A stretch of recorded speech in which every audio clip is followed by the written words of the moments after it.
Programang ito ay rated SPG, striktong patnubay at gabay ng magulang ang kailangan.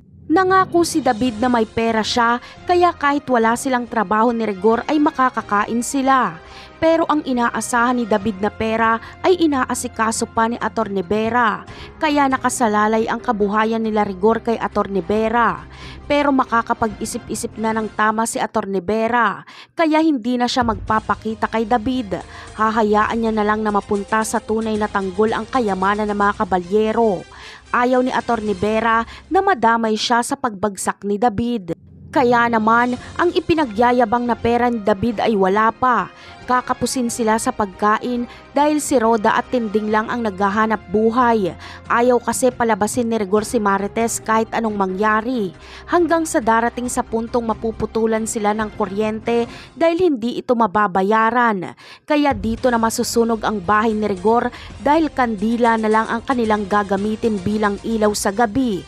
At ito ang pagmumula ng sunog. Dito ay manganganib ng husto ang buhay ni Marites dahil kahit masusunog na ang kanilang bahay ay ayaw pa rin siyang pagbuksan ni Rigor ng kwarto. Parang mas gugustuhin na lang ni Rigor na masunog si Marites kesa mapunta ito kay Ramon. At tamang hinala itong si Rigor dahil iniisip niyang si Ramon at Tanggol ang nagsunog sa kanilang bahay.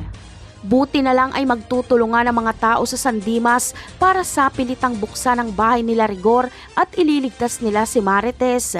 Dito natutugisin ng kapulisan si Rigor dahil kakasuhan na siya ni Marites. Mapagtatanto ni Marites na kailangan niyang labanan si Rigor para mabuhay. Hindi naman basta-basta magpapahuli si Rigor sa kapulisan. Magtatago siya at magiging palaboy sa Maynila. Matakasan lang ang batas. Napakarami pa nating dapat abangan sa mga susunod na episode. Paalam!